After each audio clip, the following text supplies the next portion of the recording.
Hi, this is Chris from Audio Discovery. I'm here to talk about the saturation modules available in Cakewalk by Bandlab, particularly the ones that are available in the Pro channel.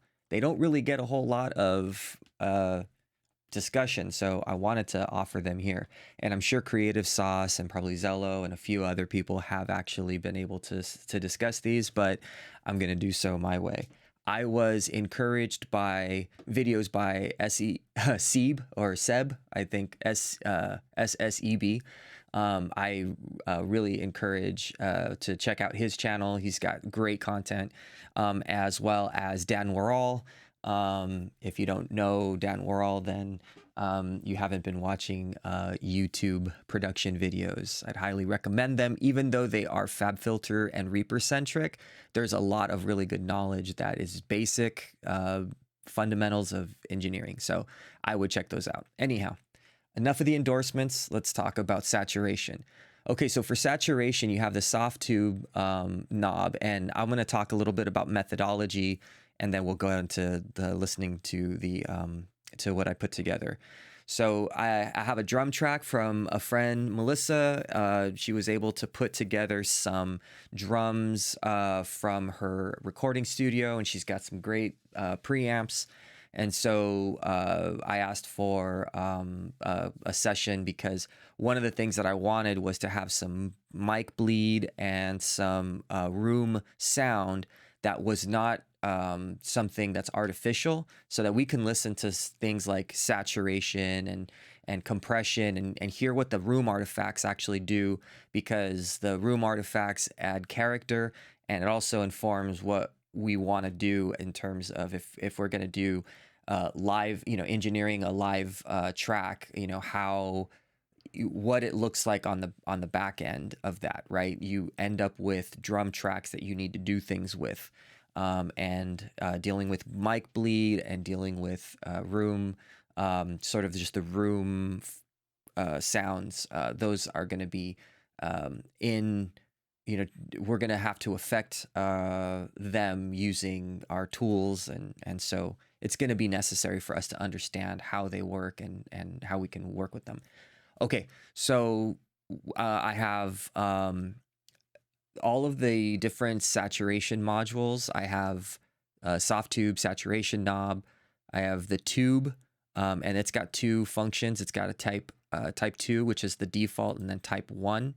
So I did both of those, and then we have a tape, and then I just did the 15 inches per second and the it's off. The 15 inches per second and the 7.5 inches per second. These are the both under bias, and then I wanted to compare them against the retail ones. So everybody has great things to say about a lot of these retail saturation choices. So realistically, I wanted to sort of A/B and see what. I wanted to A, B, and C what we're dealing with, and I think that overall you can dial away after the you can choose a different video to watch, or go get lunch or whatever, but from seeing this tube little module in the Pro channel is, I would say, holds up to the black box analog design HG2 from Plugin Alliance. So I think that Radiator and Decapitator, I think Decapitator is kind of similar. I feel that Decapitator gave me, or tape gave me what Decapitator does. Radiator has a really cool thing that it does, and I'm kind of excited about it. I didn't really use it very much before this, but I think I'm going to use it more, knowing what it does. And then Isotope Trash 2, which I think that these have gone on sale for like $10, and I would very much recommend that as a low cost flavor. I mean, it's super deep. and I'll go through it in another video. Okay, so now talking about methodology, I go into the, I observed each of these as they were being, or I leveled them at about minus 8.5 dB, and I just eyeballed it off of this, off of Span's, the output graph, meter, sorry. And the meter was essentially just sort of a way that I could sort of see where the peaks were, and I measured it off the peaks. You can measure it off of RMS, but I just wanted to sort of get a sense of what is, when you hit the first peak on this drum hit, on this first drum hit, how does the sound be affected? Like, how is the noise floor affected? How are the peaks affected, etc.?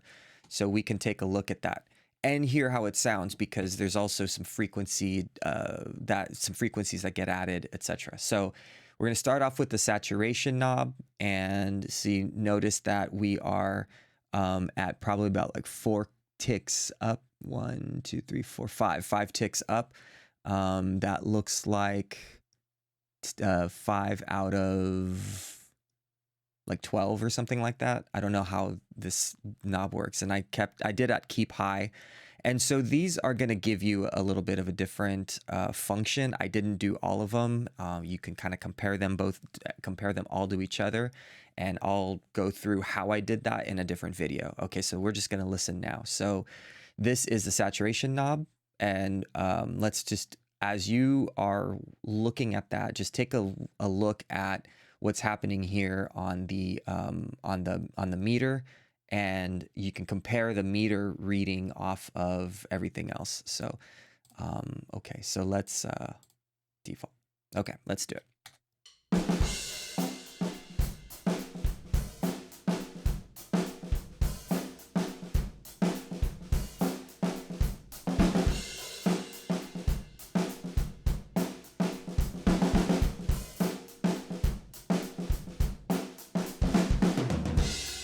Okay, so that's the saturation knob. Let's do, this is tube, this is the type 2, and let's hear it.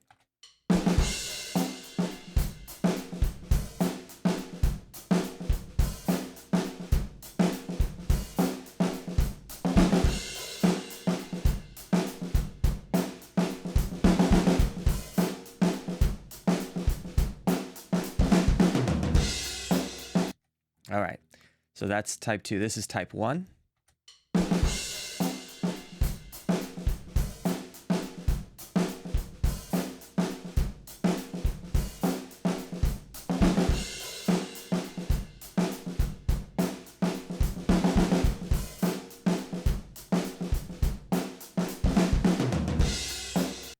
All right. Here's the tape.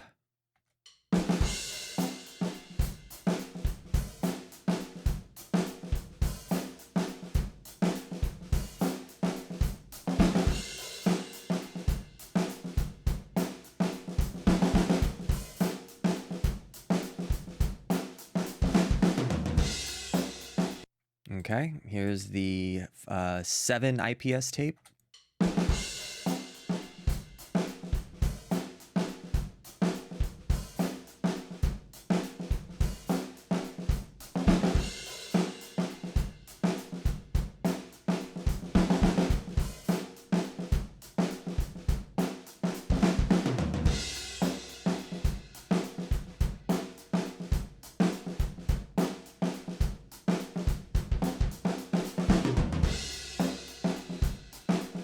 All right, sorry, got carried away there. Okay, so that's the majority of the saturation choices that you have in Cakewalk. So now we're going to go to the retail versions. So this is the black box analog design HG2. It's a very long name.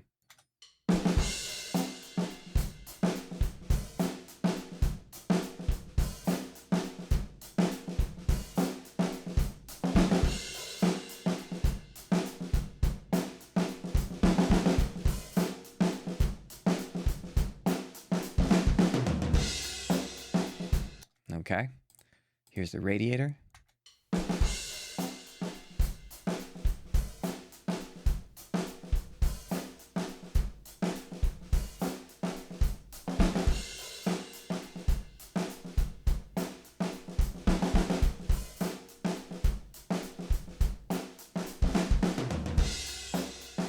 Okay, here's the decapitator.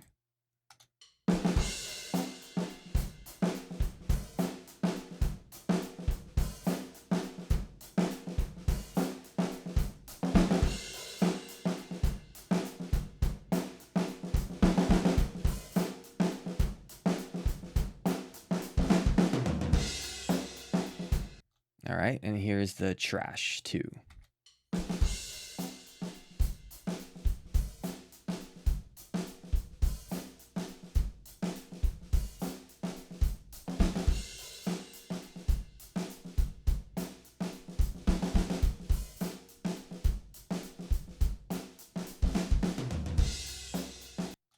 Okay, so then I'll do some comparisons on stuff that I thought kind of sounded similar. So here's a saturation knob in the black box.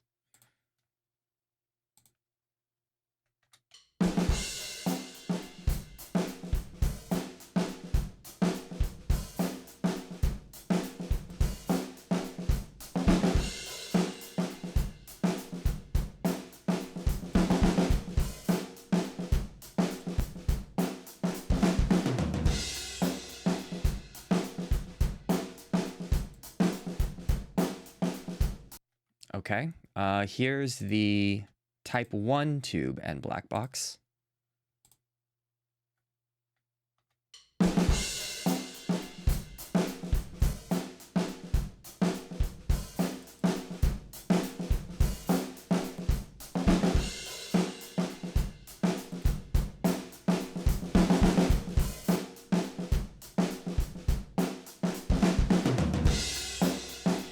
Okay, here's the type 1 and the decapitator.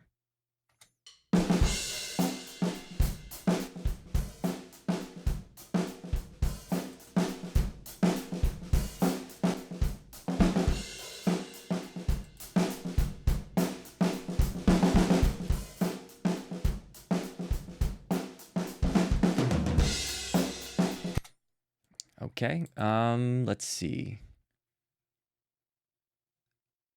I think the type 2, let's do type 2 and the black box.